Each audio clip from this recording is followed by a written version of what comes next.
Martin Mikos and you're watching World Talks. As Russia continues to gain more territory in Ukraine's east, Western leaders are looking for solutions to end the conflict by diplomatic means. Donald Trump's remarks on future U.S. help for the war-torn country are also adding much uncertainty to the current situation. What will winter look like for Ukraine? Well, to talk about it, we're joined by expert in Ukraine, Christopher Morris from the University of Portsmouth. Good evening. Good evening. Hello. So, what is the current frontline situation? Is it as bad as portrayed by some experts who say that Russians are just about to seize Pokrovsk and thus deal a major blow to Ukraine's defense in the east? Yes, it's certainly not looking good in Pokrovsk. We've also got to consider a large offensive that is currently closing in on the Kursk salients that Ukraine has managed to carve out. So across the front line, Ukraine is looking at a very troubling, near future. Right, so it doesn't look good in the east and doesn't look good in the northeast. But so Ukraine tries to do something, right? They have already replaced the commander of the Donetsk section of Frontline. Now, but can a simple change in command help the overall situation? Unfortunately, that's unlikely to be the case. Now, the war that effectively Ukraine has been facing for some time has certainly not been in its favor. Now, Ukraine is struggling with systematic problems, one of them being, the supply of Western arms, which is a dribble at times, and also just keeping enough people mobilized to really address, this extended front line. Ukraine has been overstretched for quite a while now. Now, Russia is kind of counting that it can continue to push through, and really what I suppose it's looking for is to arrive in a more and more favorable position by the time January rolls around, when both sides are effectively going to be expecting an ultimatum from the US president. Yeah, the ultimatum.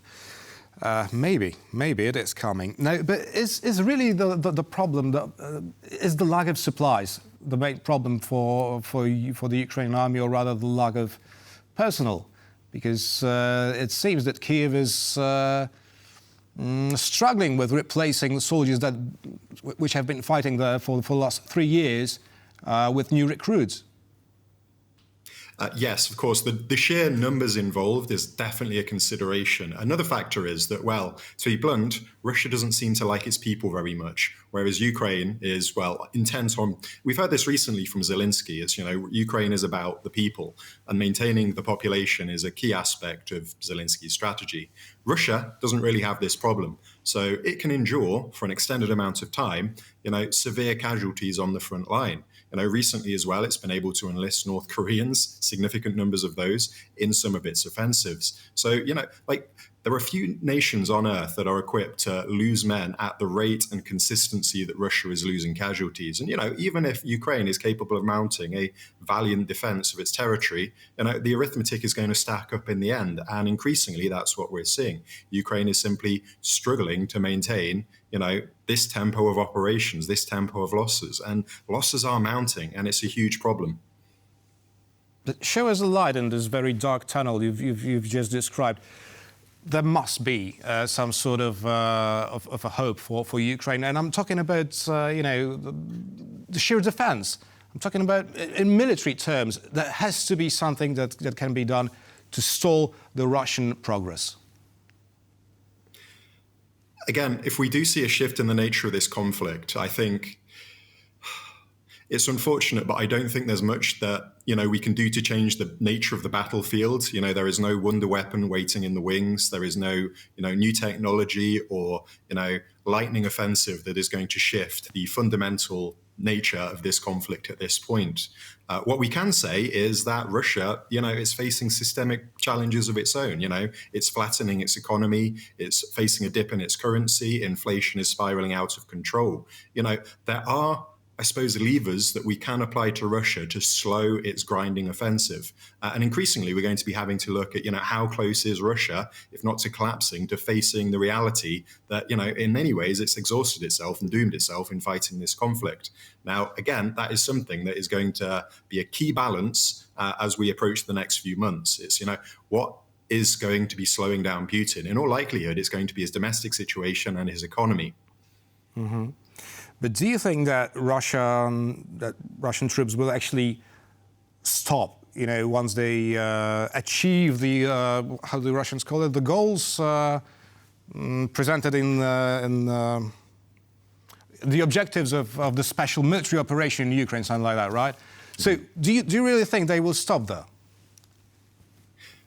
It's very difficult to say. Now, a number of things have shifted with Russia. If we go back to the outset of this conflict, they've drawn multiple red lines. Their objectives have shifted, as the conflict has evolved and, as they've failed to achieve their initial objectives. Now, it is worth noting that, Russian hostility to its neighbors and in particular post-Soviet states, this is something that's been going on since, the end of the Soviet Union. It's fought multiple wars. And whatever happens, I think, Russia is not to be trusted moving forward. So even were it to achieve its, immediate objectives in terms of, occupying, it holds Crimea, it holds an effective land bridge to Crimea. There are still some territories that ideally it would like to seize before, again, maybe the situation does shift in January. That will be reclaiming the territory, Kursk region that has been captured, and again, dominating several regions in the east. Now, even were it to achieve these objectives, it's unlikely that this would be a balance in the situation. It would not be an advantageous front line for Russia moving forward. And we've also got to keep in mind that initially, Russia's grand strategy, Russia's ultimate objective was far bigger than Ukraine itself. This is an empire-building project on behalf of Putin. So even if it does achieve these immediate objectives, it's unlikely that Russia is going to stop. Of course, there is some, light on the horizon, as you mentioned, in that, at the moment, Russia is facing some fairly severe problems in other areas of the world. And ultimately, these could reflect on the situation in Ukraine. Mm-hmm. Right. Now, you mentioned the North Korean troops fighting on Russian side in Ukraine. Now, are they a valuable addition to the Russian army? Or rather, they are, sort of a geopolitical gain for the Kremlin. How would you interpret it? Certainly. Now, it's more worrying from a strategic point of view. We're seeing a closer alignment between North Korea and Russia. You factor China and Iran into this kind of arrangement as well. And what we can perceive is, I suppose, a union between, some of the biggest threats to the Western world order. But yeah, as you alluded to there, the actual military impact of North Korean support is going to be limited. We're not talking about, effectively trained troops, well-equipped troops, or even particularly well-nourished troops. That said, in the current conflict, weight of numbers does seem to count for a lot. And 10,000 North Korean troops it's certainly a significant item on the scale. Mm-hmm. Right. Now on to diplomatic solutions, maybe. Could Donald Trump be willing to somehow offer Ukraine the US protection in exchange for Ukraine's national resources? It's an interesting one. So I think national resources is an interesting factor in the balance, but I think the most significant aspect of the conflict is probably going to be the interests of the increasingly isolationist American voter. Now, what America probably wants to achieve, at least in the short to mid-term, is stability in this region. The economic factor is fundamentally going to be secondary. Now, increasingly, as we head into the Trump presidency, he's going to be dealing with other major world problems, instability in the Middle East. And, there's even some concern that China could be taking a shot at Taiwan in the near future. What America is going to be looking at doing is refocusing its defense industrial base and its military output on these emerging challenges. So I think the fundamental driver behind a peace settlement from the US perspective is going to be what can we do to stabilize this region in the short to mid-term. Understanding that, as long as Putin's at the helm, Russia is going to be a security threat. Mm-hmm. Now, is the peacekeeping mission for Ukraine still on the table? I'm talking about the current negotiations between the West and the West, because it doesn't seem that anyone's negotiating with Russia, actually.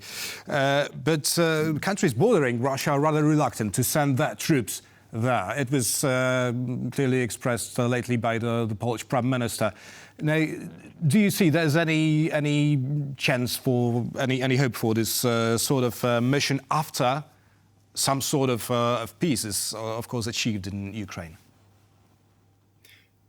Certainly. Now, I suppose the working theory of peace at the moment would involve a demilitarized buffer zone between, Russia and Ukraine within Ukrainian territory, or what we recognize in the West as Ukrainian territory. Now, naturally, an arrangement of this nature would need to be policed, ideally by a third party.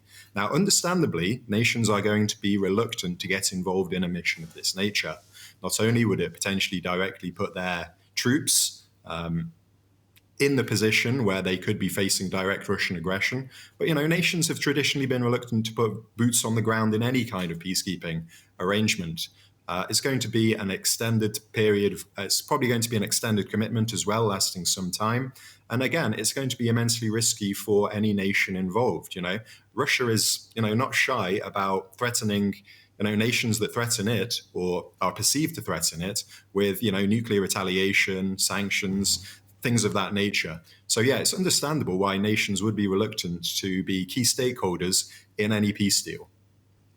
Right, but any scenario we're discussing, it always involves, this sort of freezing the conflict, right, on the current front line. Now, every time I have a chance to speak to one of Ukraine's representatives, I hear there is absolutely no possibility of territorial concessions to Russia. Now, do you think that that Kyiv would be willing to somehow, I don't know, prolong this this war just to prevent the conflict from being frozen?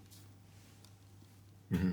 And naturally, one of their key, I suppose, their ace in the hole at the moment is the fact that they themselves hold some Russian territory. Now, this is going to give them significant leverage in any peace negotiation, presuming they can fend off this looming counteroffensive by the Russians. So that's going to certainly be a significant consideration. But when it comes to America's capacity to force a settlement, in both relation to Russia, who are facing, major economic stress, and America could really buckle down on that, and Ukraine, like the amount of arms that America has historically provided to Ukraine have been a significant consideration in this conflict. America does have a lot of cards on the table when it comes to potentially forcing a peace settlement in the region. And indeed, some of the rhetoric that we are seeing out of Ukraine at the moment does seem to suggest that that is recognized as a looming possibility. Again, we've got Zelensky refocusing, the idea of Ukraine on the Russian population and away from, the territory. Expert in Ukraine from the University of Portsmouth, Christopher Morris, was our guest tonight. Thank you very much. Thank you for having me. Thank you. And thank you for watching, and stay with us for much more here on TVP World.